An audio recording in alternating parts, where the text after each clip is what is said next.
haven't met them, Brian Crookham is the Senior Director of Soccer Development for the Colorado Rapids Youth Academy, and Mr. Danny Stone is the Alliance Technical Director.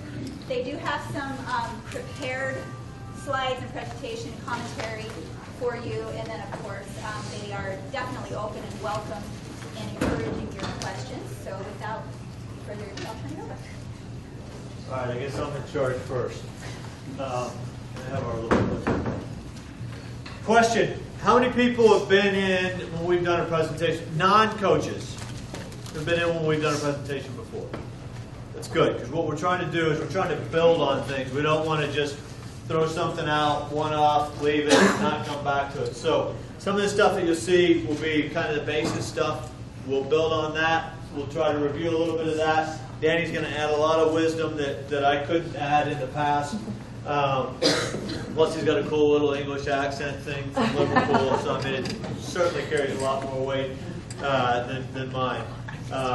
And so we'll just try to build on it from there. It'll be fast moving, but please do ask questions. Please go, hang on, whoa, you guys, you're saying this, but that's fine.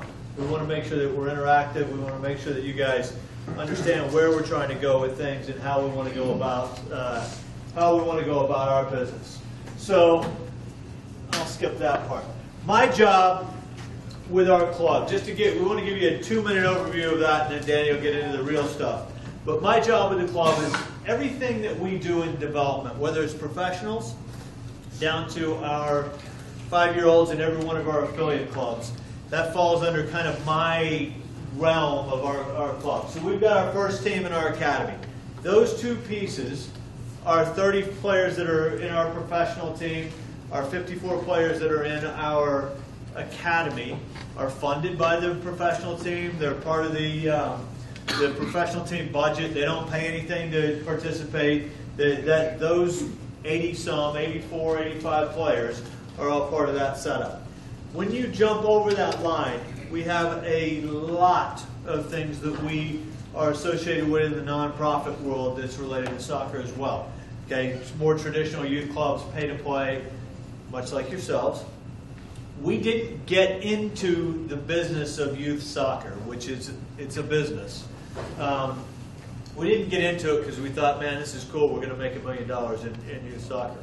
We got into it because we were mandated to be a part of youth development by MLS, which means that we had to come up with something, a program that would allow us, in the end, to create a pathway for players to get to our professional team, to improve the product that we have in MLS, and create better players throughout that process.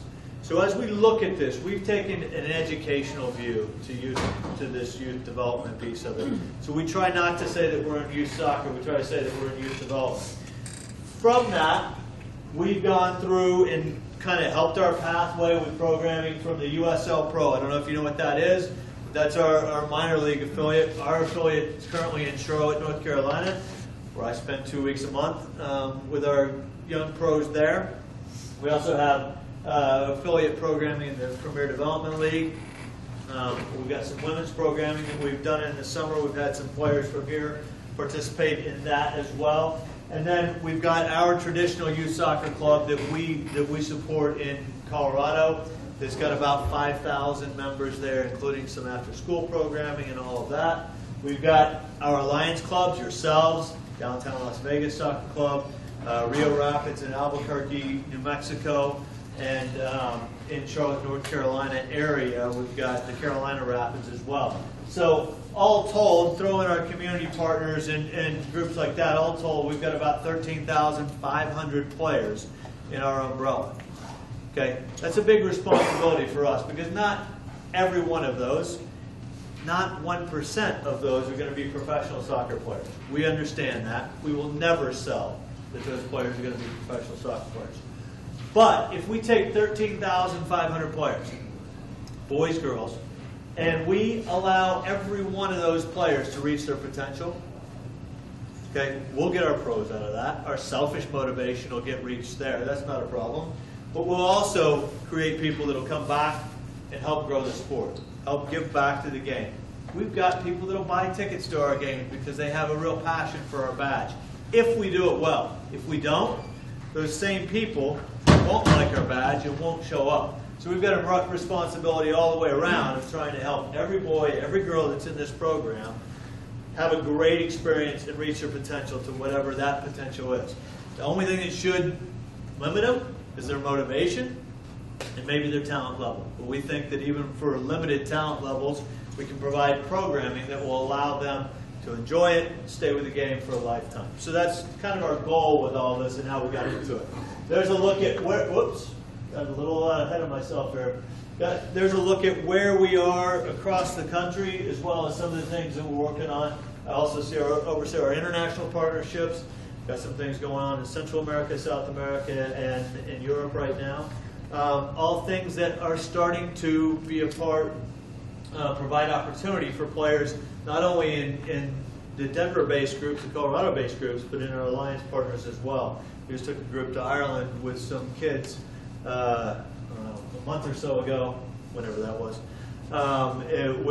that had players from 3 different entities with them, and we'll certainly continue that both on the boys and girls side as we go forward there.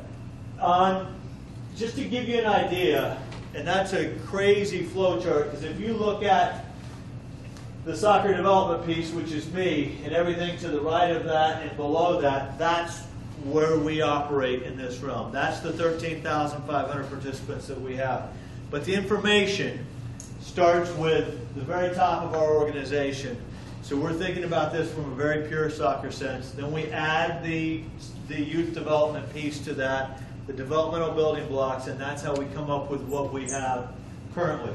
When you put that into a pathway for children, for the girls, community-based programming, and if you're in our program in Denver, that top line, not only the recreational stuff and the competitive teams that are there, but also we graduate kids onto women's college soccer, some of our summer programming that relates to that, help we give them a similar aspirational model as to what we have for the boys. Down there below is our alliance partners, and although some of the individual programs within that vary, the pathway stays the same. Players can still have the same opportunity in this organization as they would in any of our other partners to go through that process and build out. The only real difference for us in the on the boys' side is that with the professional team at the very top, we have a couple of things like the USL Pro and our Development Academy that are funded professional type programs that kind of bridge the gap for those players. So there is an MLS mandated, partially funded program that that gives a slightly different pathway for the boys than the girls, but certainly clear pathways on both sides to get that. So if we have the players and we create a pathway for them, and we say we're going to be in development, we've got to put building blocks in place to allow them to develop. So what we've done is we've created a very systematic set of building blocks that build on top of each other, so that players can move down the pathways that we've defined for them. When you look at this, and it's just like, look, I didn't go through enough of the pathway to sit in this classroom and be a mines, engineering, and physics student. I saw it on the billboard coming in here. I can maybe get to this classroom with my math. I didn't do enough of that. Same thing happens with soccer players. They can't get all the way down the path if they haven't done the algebra. Okay, if they haven't put the building blocks in place, and you can't put some building blocks in place at the end of the line, some at the beginning, and there is an order to it as well. So we've tried to lay it out systematically. Now, we also know that players develop at different rates, physically, psychologically. You know, not everybody's going to fit on the chart exactly where we have the ideal pieces put in place. What we do know, though, is that the building blocks do need to be sequential. We do need to build on it, and we do need to create priorities based on where players are from a psychological, where they are from a physical development standpoint, so that we're effective with the way we teach. So we've got a pathway, we've got the information that we need to inject into that pathway to help the players get down that path. And then in the end, it becomes up to the staff to be our interpreter. They've got to be the translator. Can you get that message now to the player at whatever level that player is?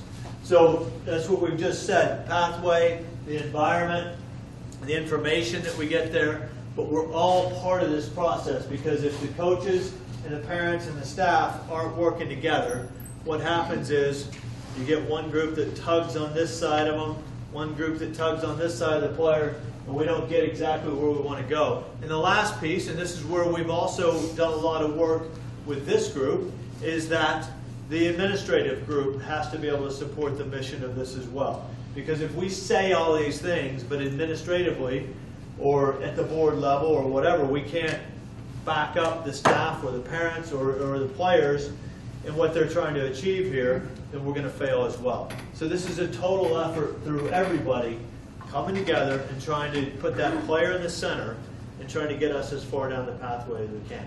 So this is how we want to approach this. Some of you have sat here and listened to me say very similar things in the past. You're going to hear Danny right now talk a little bit more about why. But the biggest thing for us is, can we create that environment that will allow us to move these players down the pathway, only limited by their talent, their ability, and their motivation to be here.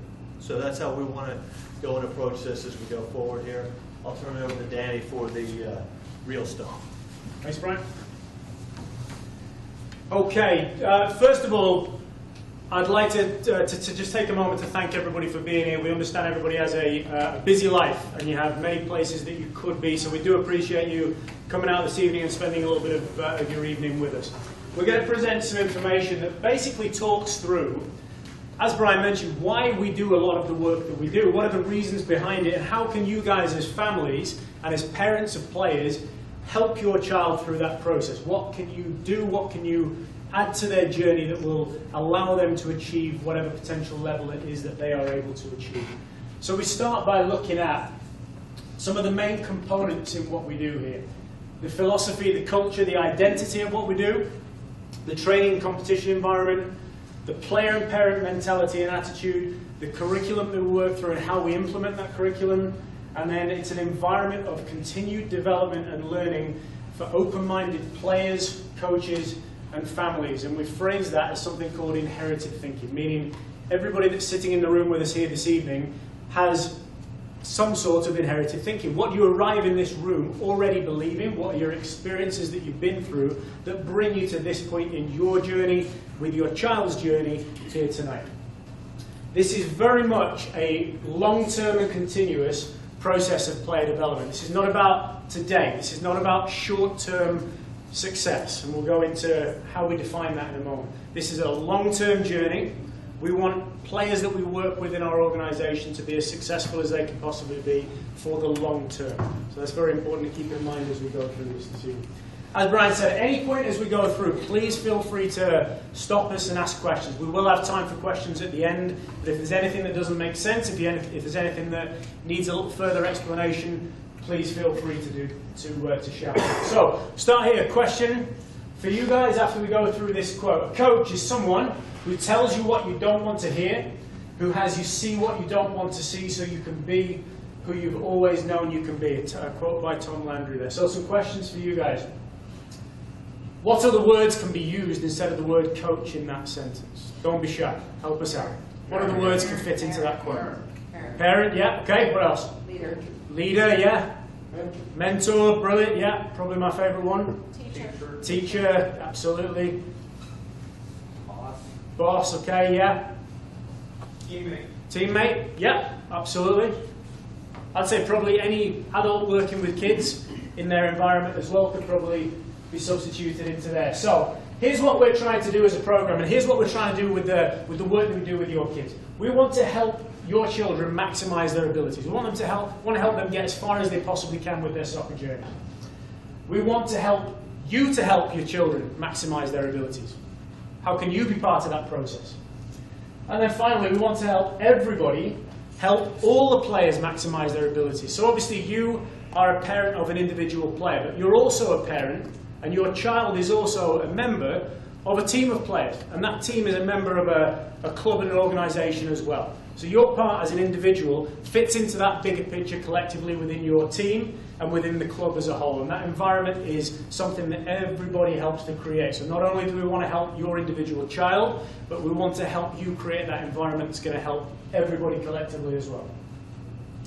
So, answer these questions for me. Throw out your thoughts here. Why do children take part in extracurricular activities? Why do they enroll in soccer, and why do children stay in soccer? Give me some answers to any of those questions. Friendships. Friendships, yeah.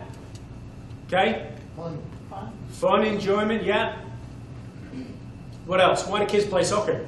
Why do you as parents, why did you enroll your kid in soccer when they were 4, 5, 6, however old they were? Huh? I play. Okay, right. Something that you did, you want to pass that along, yeah? Exercise. Exercise, health, big one, yeah. Skill development. Skill development, okay, so a pursuit of achieving that skill set, yeah, definitely. To compete, big one. Do kids like to compete? Absolutely, they like to compete, yeah, yeah. Build self-esteem. Self-esteem, okay, so that confidence, that social piece that ties into the friendship, working with peers, yeah. Anything else? Part of a team. Be part of a team, yeah, for sure. Brilliant, great answers, good. So, question for you then. What is winning? How do we define winning? Well, here's what it is. All those answers you just gave me there, great answers. Fun, enjoyment, friends, social, the health benefits to playing the sport, education in the sport and mastery of those skills, education in life skills, mental skills, and the competitive aspect that kids enjoy. These are all things that are reasons why they choose to play the sport, why they stay in the sport. This is how we define winning with your children. All of those things. So within this program, we're attempting to achieve all of these things as we go through. A couple of sentences here. Winning is not always development. Development is always winning. The word winning appears twice there. In the first sentence, what do we mean by the word winning in that first sentence? Winning is not always development. What do we mean? What are we referring to there? The score of a game, right? The result, the outcome of a game. What about that second sentence? Development is always winning. What do we mean there? It's a journey. It's a journey. We're trying to incorporate within that journey all of those things that you've just mentioned, all those answers that you've just given me, why your kids play, why you enrolled them in the first place, and why they're going to hopefully continue playing the sport. That is what we consider winning with your children. If we can incorporate all of those things into their program, then we consider that we are winning in the development of your child, not only in a soccer sense, but in a character and a personal sense as well. Do we want to win games of soccer? What do you think the answer is to that, scoreline-wise? Yes. Of course we do, right? I've never met a kid, I've never met a coach, and I don't think I've ever met a parent yet that doesn't want to win games of soccer. So with this, by no means are we saying that we don't want to be competitive in the scores of games. Of course we do. But what we're saying is, what we won't do is sacrifice those things. What we won't do is ignore those things solely in the pursuit of a result and an outcome of a game. There's a process to what we do, there's a journey to what we do, and these things are paramount in the importance level of how we consider winning with the development of your child and your athlete. So there's a recap for that slide that Brian touched on there. Just to go into that a little bit further here, what you can see there is that arrow that goes from left to right, from bottom to top, and through those chronological age groups there from U5 to U23 and the professional team there along the bottom. It goes through what we call the phases of development in those red bubbles there, and then probably most importantly here, the categories above the arrow that you might not be able to read there. I'll read them for you. That first one just there says individual ball confidence and free play. The second one says individual technical and tactical understanding. The third one says small group technical and tactical understanding. Fully develop all technique and team understanding. Fine-tune all technique and team tactics. And then finally we get to the club identity and a winning culture within players. And that happens in a chronological order, and it happens in a player development order. I know that's a lot of information on one slide to go through there, but the focus point in this is it has to go through in that order. You can't jump from one, miss out a couple and arrive at the next one. There's a process to it, and that is what we view our entire player development pathway to be there. Let me ask you a question here. That one there says fine-tune all techniques and develop team tactical understanding and intelligence. In order to fine-tune anything, what do you first have to have? Got to have those basics, got to have those foundations, you've got to have those building blocks in order to fine-tune anything. You can't jump to that and skip out phases on the way. There's a patience that's required to this process, and like I say, that is a very long-term view, and we don't get to that winning culture for our professional team. Winning's important, right? It's important. For players as they develop towards that point, that is not the priority that we look at. So here's what we consider the four main components of the game. This is what we develop within players. Technique, that's the how to perform the skill and the mechanics of skill performance. Tactics, this is the decision-making part of the game, the when, why, what, and where. The physical part, obviously the health awareness and elements that are included in the game of soccer, including things such as balance, endurance, speed, agility, quickness, all those things that players have to be capable of to some degree. And then the psychosocial part, this is the intangible part of the game, the mental, the emotional side of things, life skills, mental toughness, confidence, focus, interaction with peers, coaches, all of those things come in there. If you notice at the top there, that says all develop together. This is something that throughout your child's training program and throughout the program with the club, all of this is worked on together at the same time. Every training session they do incorporates all of this. We don't do training sessions where we say, right, today we're only working on technique. Today we're only working on the physical aspect. The game of soccer involves all of this, and we teach it that way through our training program. So your child will be developed in all of this together throughout the course of a week, throughout the course of a season, through their training program and through their games. As we said, there's no shortcut to player development. It's the same as the school academic learning process. So in your child's English class, first they learn the alphabet, then they can form words, then they can form sentences. Not until that point they can begin to write essays, and only then, perhaps there's a novel somewhere down the line in their future, who knows. But again, same thing, academic learning process, building blocks, step by step, to get to that ultimate point. You can't miss out pieces, you certainly can't skip pieces. So we speak about what we call a developmentally appropriate calendar. So within your child's programming, this is something that is important to us, and I'll go on to this in more detail. What we're looking to try to achieve here is a ratio of training to games that fits a developmentally appropriate calendar, meaning what do we prioritize within our programming to help teach your children. The training program that they work through is of paramount importance to us. It's a real priority. So we try within the calendar year to get to a ratio of roughly 3 training sessions for every 1 game that they play. And that will be slightly different, obviously, depending on the age group that your child is. Perhaps they train twice a week before they get to a game at a weekend as opposed to 3 times a week. But that is roughly an aim for us as far as the ratio goes. And we may have periods within a season where we train extensively without too many games. We may then have a tournament weekend where you're playing 4 or 5 games sometimes. It doesn't always happen quite exactly in this order week to week, but over the course of a season, this is roughly where we're trying to get to, and we'll go on to the reasons why in a moment. That hopefully is roughly what it looks like week to week, if possible, where possible, and again, we understand everybody geographically has different restrictions in their program, different league local schedules, different competition opponents that they're able to organise games with. Everybody's different with that. But if possible, game, training through the week, game again at a weekend. And like I said, that's something that we try to get to over the course of the season as regular as we can.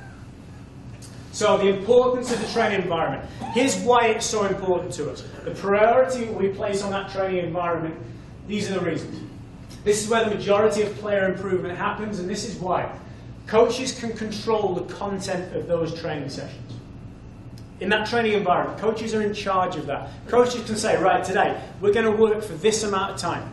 I'm going to focus my session on this theme, this particular principle that I want to teach to the players tonight. The space I'm going to use is going to be this big or this big. The amount of players that I might use is going to be this many. the restrictions that I can add into those training sessions are all mine to guide and all mine to be the judge of and the leader of as to what's most appropriate for the players. Where can coaches not control an environment like that? Game days, right? On a game day, we can't control that. We can try to guide, we can try to give some information, but that game is out of our control. Training environment, that's where we control the teaching. That's where we're in control of what your child is learning and how we're delivering that information to them. That's very important. Within those training sessions, that training environment, is it different to a game day environment? Absolutely, right? It's real. That's the reality. Training environment is very different to a game day environment, as it should be. Within the training environment, players can experiment and make mistakes without that pressure of results and scorelines. If I make a mistake today, what might happen as far as the score of a game goes? That's a very different environment from a training environment. As far as their learning, as far as their improvement, we need them in an environment where they have the freedom and the confidence to express themselves and to make mistakes, and that be okay for them. Celebrate repetition. If you see your coaching staff working with players, looking at similar looking activities, lots of time with the ball at their feet, all sorts of different elements and pieces to a training session that they seem to do over and over again, that's a great thing. Children don't learn without that level of repetition. So if you're seeing that, if you're seeing the kid with the ball at their feet as much as possible, if you're seeing lots of small-sided activities, which we'll get onto in a moment, if you're seeing lots of pieces that relate directly to the game of soccer and have them working through those techniques and those decisions that they'll face day to day in the game, that's a great thing. Celebrate that repetition. Your coaches are doing a good job if that's what you're seeing. We train players today to help them in the future, and what we're trying to achieve here is a very well-rounded player development program. So we're going to try to teach all of our players a very well-rounded set of skills, and a set of techniques, and a set of tactical pieces to their game understanding that will help them regardless of what position they might play and regardless of how far they may ultimately be able to go in the game. It's a well-rounded training program, hopefully, that we provide for every player. So you know, we do have extensive training curriculums that we work through, same as a school program may have for your child's learning environment in the classroom. We have training curriculums that is provided throughout your coaching staff, from us, through your directors in the club, into all the different elements and different levels of programming that you have. We have different levels of curriculum. It's something that we put a lot of time into designing and building, and then a lot of time into teaching the coaches and help educate them on how to actually implement that curriculum as well. Don't expect you to be able to read that, but just an example of a page in our curriculum that does make its way from us throughout your club, and then obviously the information passed into the players as they work. The coach education program. This is something that we take very seriously. This is something that we spend a lot of time doing. We work extensively with the club and with the coaching staff on a regular basis through that curriculum work, and then, like I say, on the actual delivery to the players, how to make the words on that page translate, and how to allow the coaches to actually apply that to the work they do day in, day out with the players. It's an important thing that we do. It's an important piece. We have regular contact and communication between us as the Colorado Rapids and the Black Hills Rapids directors. Several things that we do, how we do that. Obviously, as it says there, the visits such as this evening, and I'm going to be here with Brian all this week working with the club. We work on all the elements from the business and admin, obviously with the coaching staff, with the players on the field, and then sessions such as this presentation this evening. We go through all of those elements. We also do monthly conference calls with every single director in all of our alliance clubs within the organisation. We share ideas, we share programming thoughts, we talk through different pieces of our programming, from the recreational pieces all the way through to the business and the administrative staff. That is a very collective and very shared program that we run there through the alliance. So it's a very hands-on thing. It's not a badge on a jersey, it's not just a logo on a website. It's a very hands-on and very real working relationship that we have with the club here and with the directors.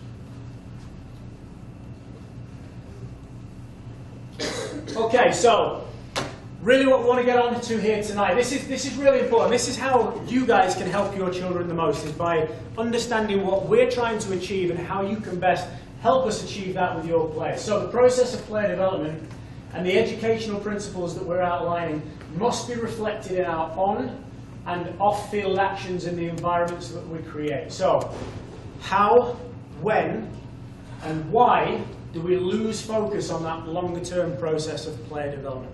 When does that happen the most? When do we lose track of that long-term player development focus?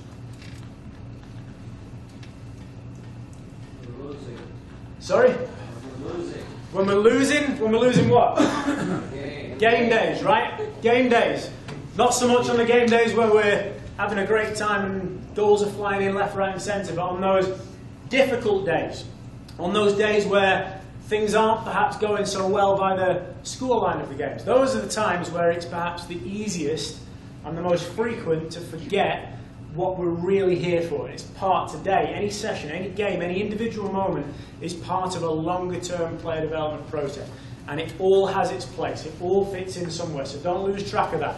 In those moments where it's tough and those moments where it's difficult to remember that, try if possible to remind yourselves and each other of that.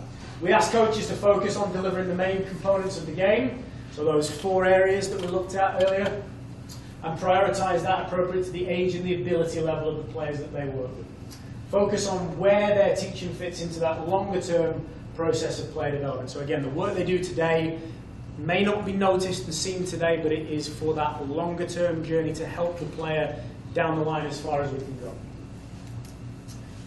So, most people are experience rich and theory poor. Here's what we mean by that. We've all had experiences. You've all had experiences, conversations, read information. But we're well aware that everybody has busy lives and you don't always have the time or desire to actually pull all that information together. So we've tried to do a little bit of that for you. We've organised our experiences, our thoughts, our beliefs, which we base our environment, culture and educational process on. Big thing, you might like some of it. You may disagree with some of it, you may not like parts of it, some of it might make you uncomfortable what we're talking about here this evening. But that's okay, that's why we're here. Other environments and other cultures, especially in local youth soccer, we're well aware may be very different to ours. So the things that we're talking about with you here this evening, we don't think that there are many clubs around the country, let alone locally, that are talking through this process, that are thinking the way that we think. And we know that, we get that, we understand that. But the reason that we do the things that we do is well researched, it's well discussed, there is good reason behind why we do what we do. Okay? It's not thrown together, it's something that is researched heavily and it's very carefully thought through as to solely based on helping the players, simple as that. So the coaching part, the teaching and the learning process. We call this chunking. Players will try something, they'll fail at it, and then they'll try it again. So they'll pick a target, they'll reach for it, they won't quite be able to achieve it, they'll fail at it. But what we hope is the next time they go back to it, so that repetition of work, we hope that the next time they go for it, they'll get a little bit closer, they'll fail a little bit better. Sooner or later, they'll achieve that task, whatever it might be. But it happens in phases, it happens in what we call chunks, we call that process chunking, where they'll try something, they'll fail, and then they'll try again. And eventually they'll get it. And we say that this is what it is. It emulates that toddler's learning strategy. So all of you guys as parents, you've been through that process. Think back to where your kids first started to try to walk. Think of that first time they pushed themselves up onto their feet. What happened? What happens? Go down again, right? Do they stop there? No, they go at it again, right? They get themselves up, they might crab onto the coffee table, they push themselves up, and eventually they'll be able to stand there for a few seconds. Before you know it, they're trying to take that first step and they fall, and they go through that process again and again and again before eventually they're walking around your house and you can't keep them still in one place wherever you want them to be. That's the same thing that we go through with the soccer learning process. Give them that task to achieve, let them fail at it, but then help them get a little bit closer each time. This is something we say to coaches a lot. Don't try to fix technique with tactics. Don't try to fix technique with tactics. What do we mean by that? Anybody willing to take a stab at that? Coaches, if you want to help out, you can. You can use tactics, so you can coach a game in a specific way that compensates for a lack of ability of the player. Great, okay, so let me give you an example. Let's say a ball's coming to me as a player, and I decide to try to take a touch to control the ball and play a pass to a teammate. Maybe my first touch runs away from me. Maybe I miscontrol the ball. Maybe the pass that I play is misplaced and it gets intercepted, or the ball gets taken away from me and gets put in the back of our own net. The next time the ball comes to me, the coach maybe shouts, kick it down to the other end of the field.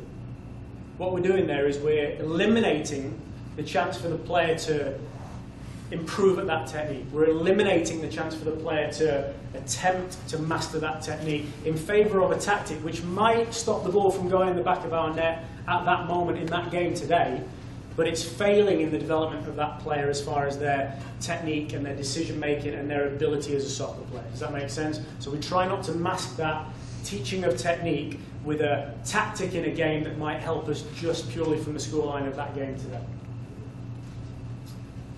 Small-sided activities. Now, by small-sided activities, we mean this. Any sort of activity within a training session that you see coaches run that involves a group of players, that might be possibly a game to goals, it might be a game to end zones, it might be a possession activity, it might be a 3v2 or a 4v3 activity. Anything that involves small groups, numbers of players, playing an activity that resembles the game of soccer. Not necessarily to 2 goals with goalkeepers, but something that is what we call a small-sided activity within a training session. It replicates the game, and here's why we think this is so important, why we know this is so important. Within those activities, there are more repetition of touches per player in all the different technical aspects of the game. That individual technical improvement is increased and allows the players to learn more quickly through these activities. Players make more, less complicated decisions during that game, or fewer complicated decisions. So that tactical development. When we talk about tactical development, we're really thinking individual tactics, individual decisions. We're not so much thinking team tactics here, we're thinking of the choice that that player makes with the ball, or perhaps without the ball individually in relation to me and my teammate, that's all. Physically appropriate and soccer specific, so obviously everybody has different age children in this room. Everybody works through a different program within the club. There are physical parameters that we work to that are developmentally appropriate for different age kids. So we as adults watch the 11 game of soccer on TV, right? Whether that's Manchester United or Real Madrid or Barcelona or Liverpool or whoever it is that we've just watched on the TV on the Saturday morning.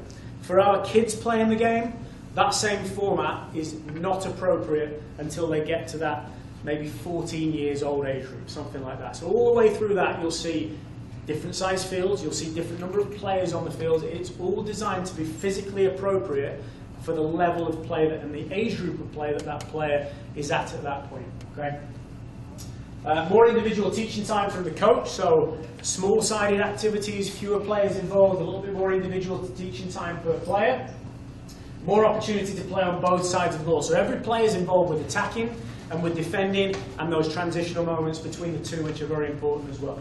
And then lastly here, the enjoyment side of things, players have more opportunity to score goals. Obviously something that they enjoy doing. And when we say score goals, as I say, it may not be 2 goals, 2 frames. It might be an end zone that they have to go into. It might be a target player that they have to pass the ball to. It might be a couple of small goals that are targets for them to score into. Whatever the activity is, there are more opportunities for the player to find that way of scoring in the activity, whatever that might be. So, what does the program that we run offer to you and mostly to your children?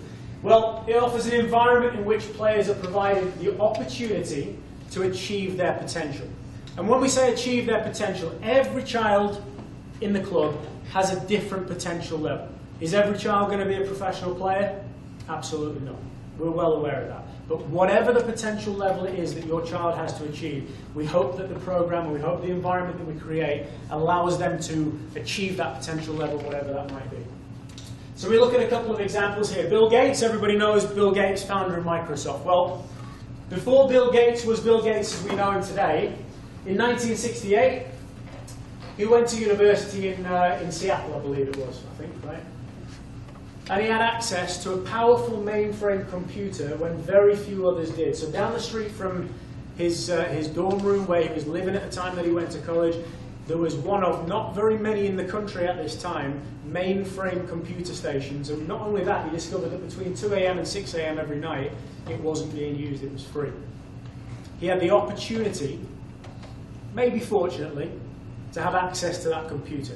Not only did he have that opportunity, but he actually took it upon himself to go and take that opportunity. And between 2 a.m. and 6 a.m. every night, he went and built thousands and thousands and thousands of hours of programming skills before the personal computer, before Bill Gates is Bill Gates. This is his backstory. This is where he put in all of his time before he got to where he was today. We hope that the program that we offer allows your children that same opportunity to put in their time to go through a high quality working environment so that they can achieve their potential level. So what's the player's part? Well, this is important. Regardless of the program, regardless of the coaching, regardless of you as parents, the players have their part to play. So what can your children, with your help as parents, do with that opportunity? Well, here it is. Put in the effort. They have to put in their part. If they're not willing to put in the effort, if they're not willing to put in their part, then the opportunity that we give them in that high quality developmental environment that has a purpose to it won't count. It won't be enough for them. They must do their part and they must understand that they have a part to play. And we talk about this as deliberate and determined practice given the opportunity for success. Given the opportunity for success. Deliberate and determined practice meaning not just showing up for an hour or an hour and a half to a training session, just to a bit at the session, but showing up with an attitude and an effort that says, I'm going to work today and I'm going to improve at what I'm doing here today. Two very different things. Just being there for that hour and a half isn't going to be enough. Who's read the talent code? Who's heard of the talent code? Who's heard of the 10,000 hour rule? Talked about probably over the last 6 or 7 years quite extensively. Well, the 10,000 hour rule comes from books such as the Talent Code, where it talks about deep practice, like I've just mentioned there, that real deliberate and determined way of trying to improve at what they're doing. What character traits does a child need in order to fully take advantage of the opportunity? Well, here it is. They must work hard, they must put in that effort. Enthusiasm and a passion for what they're doing, and a focused desire and an attitude to want to improve. These are also the things that are the qualities needed in order for a coach to have an impact on their improvement. So again, players' part. If they don't do these things, if they're not willing to show up and put this piece in, then the coach's work and what happens throughout the club won't be enough for them. They must be willing to do their part. What's their ability and capacity to learn, to take on information and implement that information? Every child is going to have a different ability level at that. Same as they do in a math class, every child has a different level of ability in that math class. Same thing on a soccer field. Not every kid is at the same level of ability as far as receiving and then implementing information. It happens at different stages for different kids. It doesn't happen in a straight line, and it doesn't happen at the same time. Again, the talent code, that deep practice, that's on them. The Beatles, another example, got their 10,000 hours in fast before they landed in the US in 1964. So the backstory of the Beatles, if you know the backstory of the Beatles, they spent 3 years or so in Hamburg in the late 1950s playing 10-hour sets every single night before anybody had heard of the Beatles, before anybody knew a word of their songs, before they landed and came on the Ed Sullivan Show in 1964. They spent 3 years, night after night, 10 hours a night in some not nice places in Hamburg in Germany, mastering their craft, putting in their time, getting their 10,000 hours. This is before we know them as the Beatles, obviously, as we know them today. Very similar to that Bill Gates story. 10,000 hours, 10 years rule. What we say is, or what they say is, the research says that it takes roughly 10,000 hours to become an expert at whatever your craft is, whatever your pursuit is, be that sport, be that business, or anything else. It takes roughly 10,000 hours, 10 years to master that task and that pursuit. How quick soccer players get those 10,000 hours is somewhat important. Why is that important in sport? How fast they get that? Why does it matter how quickly they get those 10,000 hours in? Right, okay, as an athlete, you have a shelf life, don't you? Right, as an athlete, you have a shelf life. What about a gymnast, for example? See some of the female gymnasts at the Olympics, what age are they roughly? 15, 16, 17? That might be their peak as a gymnast. Soccer players, not quite that early, but somewhere between 25 and 35, a soccer player hopefully reaches their peak. So we have a little bit longer than some sports, but there is a shelf life. How quick we get those hours in is somewhat important. Therefore, how focused your children are is critical in getting to that point.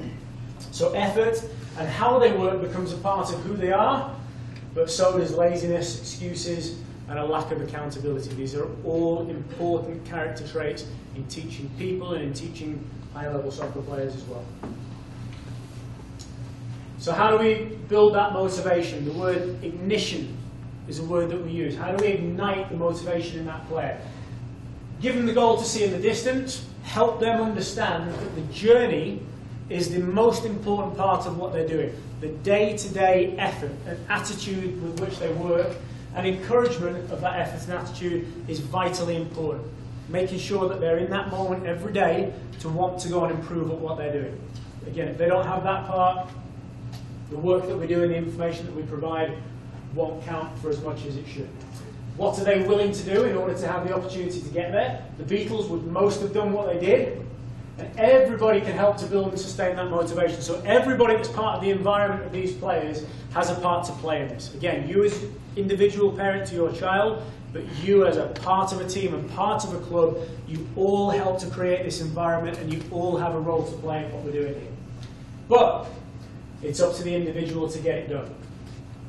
There's a fine balance between what we call the optimal arousal level. So we'll talk through this with a couple of examples here. When we talk about arousal and anxiety, that means level of motivation and level of performance. And if you can imagine, the level of motivation required to peak in the sport of soccer has a point at which players are going to be most productive on the field. If that level of motivation goes too far, the level of performance actually will dip. So it's like that bell curve. There is a point at the top of that curve where that level of motivation is at its peak, where it's at the most appropriate level to get the highest level of performance out of the player.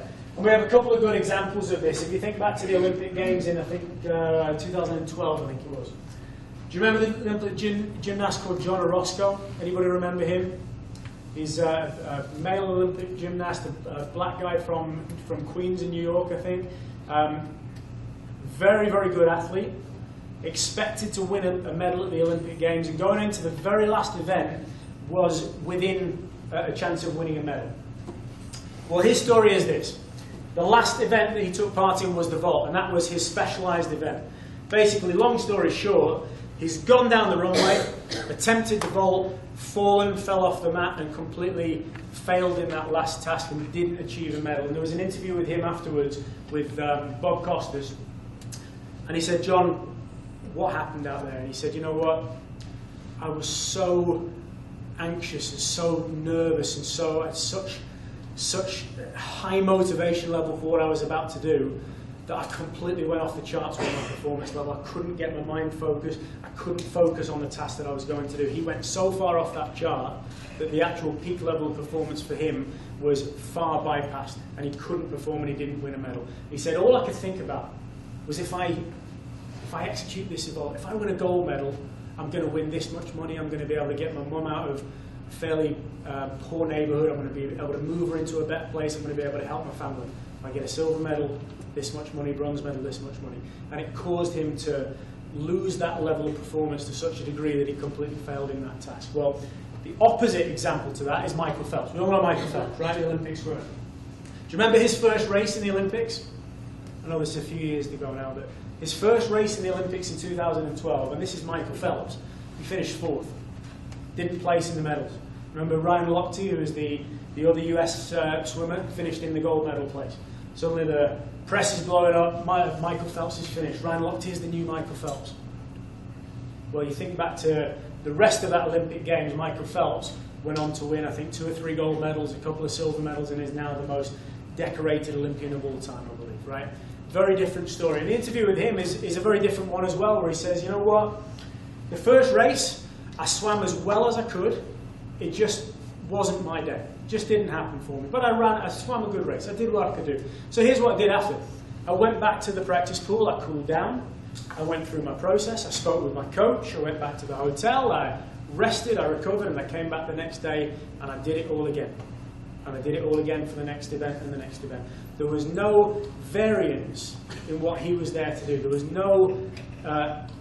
There was nothing in his mind that either didn't get him motivated enough or took him too far off the charts. He knew himself, he knew what he needed to do, and it worked for him throughout his process. Very different stories there, but good examples to have a look at, and something to think about for all of us as adults, whether that's coaches or parents. What sort of level of motivation are we creating in our kids? Is it enough? Is it perhaps too much? What's the right motivation level in order to allow them to perform as well as they can?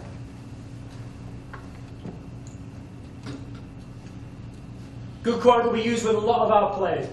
Speaking to the part of the player again, the effort and the attitude. Don't be upset with the results you didn't get from the work you didn't do.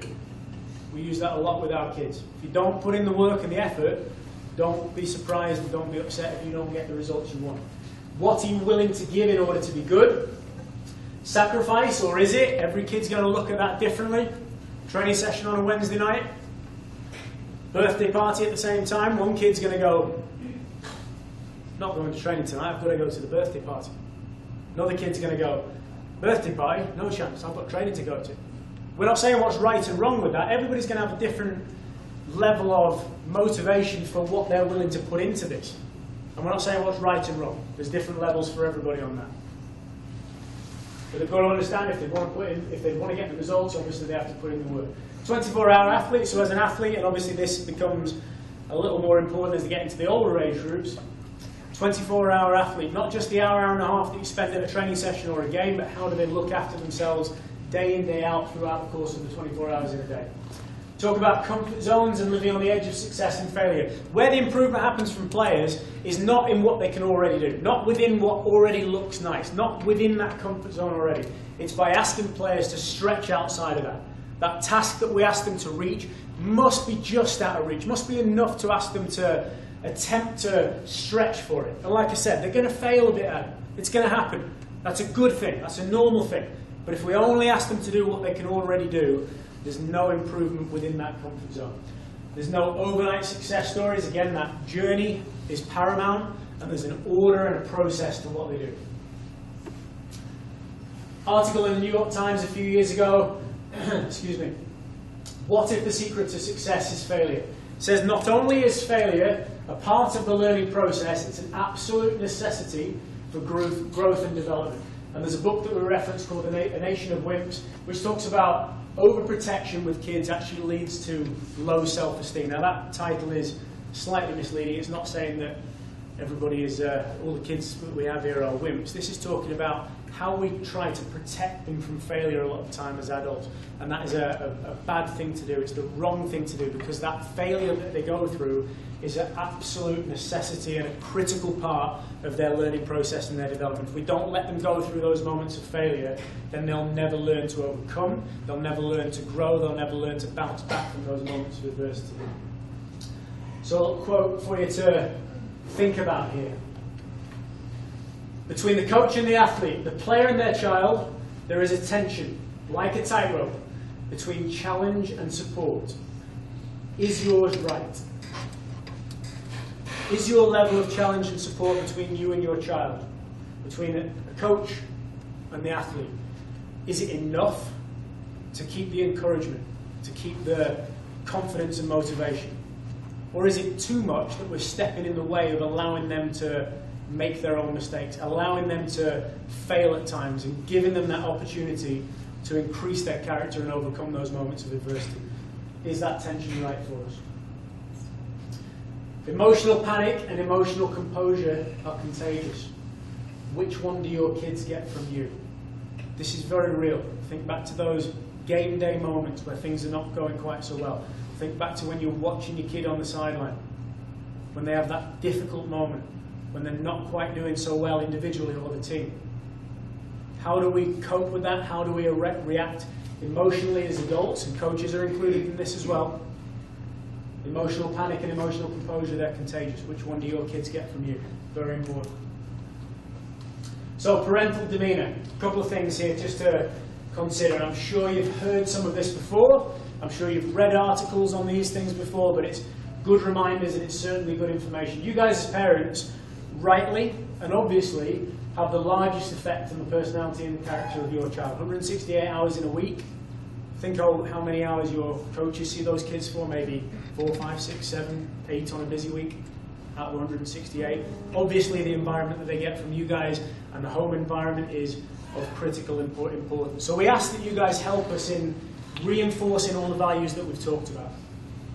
That car ride to and from games, it's a dangerous time. It's an emotional time for kids, whether they're on the way to a game or whether they're on the way back from a game. That is a time where they're either preparing for competition and all the emotions for them that go with that, or they're coming away from competition with however a scoreline has gone that way, however they've individually performed that day, whatever a coach might have said to them that day. It's an extremely emotional time for kids, both of those things. So be very cautious in what you say and what you talk to your kids about in those times. Good guideline for you is this: if your kid wants to talk to you about the game that's just happened, they'll bring it up with you. You'll know. They'll bring it up. If they don't, they probably won't. And it's not a great time for you to try to broach the subject with them. Tell them you enjoyed watching them play.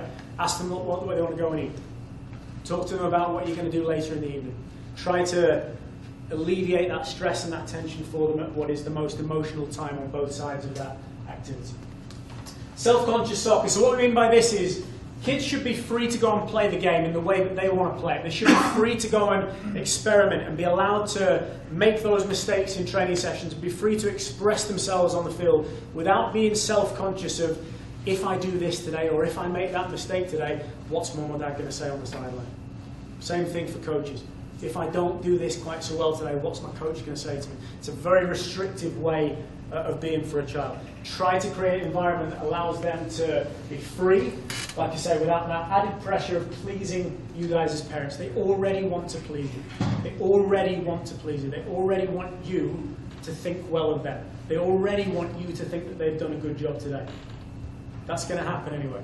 So try not to add on more pressure into that situation. And then a big thing, their motivation for what they're doing, it must be intrinsic, and they must feel that this is their pursuit. They must feel that soccer is their thing, and not that they're trying to do it in order to please you or somebody else. Try to put them into a level of performance zone where, try to put them into an environment where they're trying to find their peak performance zone rather than just a level of trying to please you as a parent or us as a coach. It's a big difference, that. It's something just to think about a little bit. Again, a very emotional thing for kids, whether we realise it or not, or whether they express that all the time or not. It is an emotional thing that they do when they're competing, when they're around their peers, and when they're part of a team, and obviously all those emotional game days that they go through. I'll let you read that one yourselves if you can. Shout it back if you can't read it. For anyone that can't see that, a couple of kids watching the TV, it says the reason they can play that good is their parents aren't yelling at them from the sideline. Now, believe me, as we said at the beginning, you're a critical part in what we do as a program. You are a vital and the most important part in how your children develop.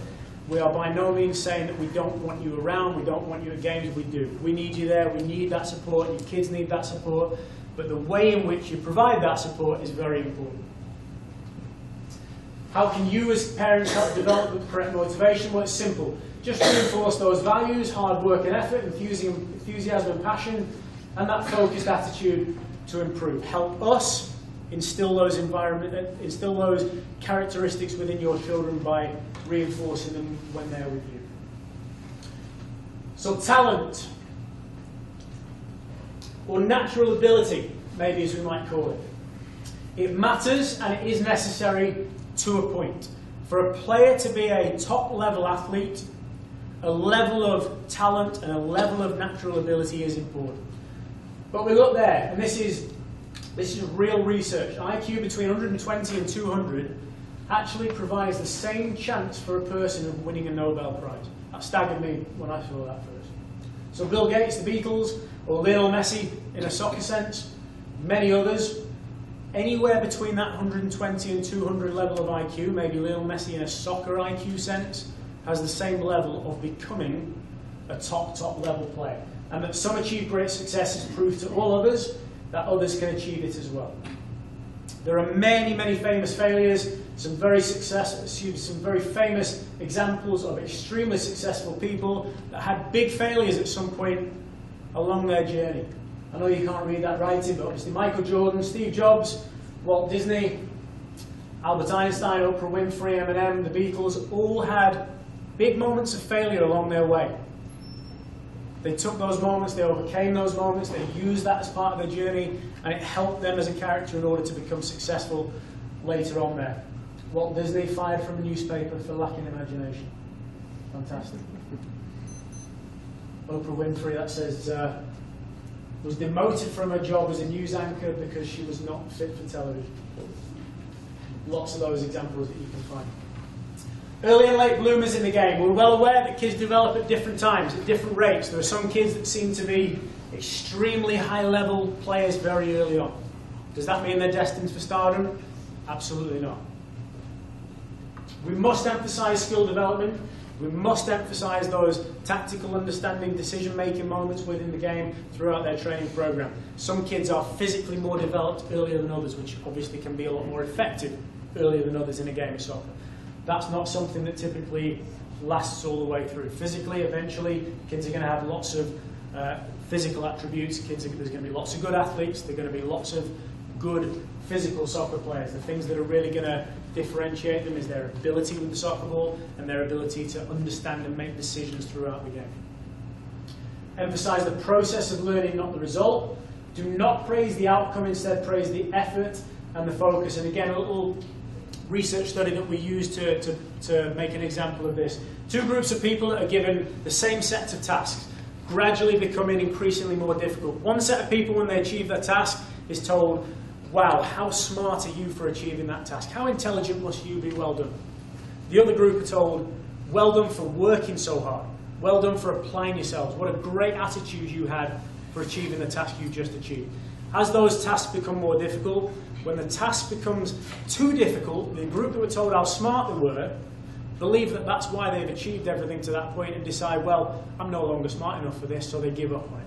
The group that's praised for effort and hard work and application and attitude to what they're doing, they believe that that's why they've overcome that task, and that is what they continue to do, and they find the next way to overcome that more difficult task as they go along. It's an important thing to remember there. Emphasize that effort and the process, not just the outcome of a game or of the score of a game. Take a balanced approach, be realistic about the guarantee of future success, and focus on programs that understand the child development aspect as well as the soccer development. So we look at this, is it nature or nurture for high-level players, top-level players, genetics or environment, talent or effort, ability or desire, natural gift or determination to succeed? The answer is, it is 100% of both. Again, for top-level athletes, top-level players, you have to have some of those natural gifts, that natural ability, somewhere in that 120 to 200 range. But if you don't have all those things down the right, if you don't have the right environment, if you don't have the effort within you, if you don't have that determination to succeed, the natural ability, the talent, the genetics that anybody might have will never be enough to really reach that potential level that they could or to become a top-level athlete. It must be both. So success, here's what people think it looks like, what we would like it to look like, and then there's the reality of what it actually looks like. That is the journey that people go through on the route to success. There are good days, bad days, steps forward, steps backwards. It never happens in a straight line. It never happens in a gradually increasing arrow. There are all sorts of twists and turns along the way. Understand that and be part of that process, and don't worry when you have those backward steps, because it's all part of the process that your kids have to go through. Here's what we think is the optimum player development equation: deep practice, so their part, the effort in what they're trying to do to improve, the ignition, the motivation that we can all help to provide, and then obviously the quality program that they're part of and the quality teaching from the coaches they work with. That's what we think creates optimum player development. So we ask you to consider this. Does your family facilitate this?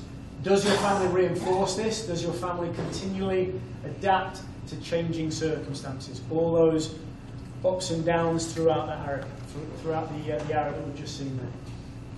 Two things that probably we think keep kids playing the sport as long as we possibly can.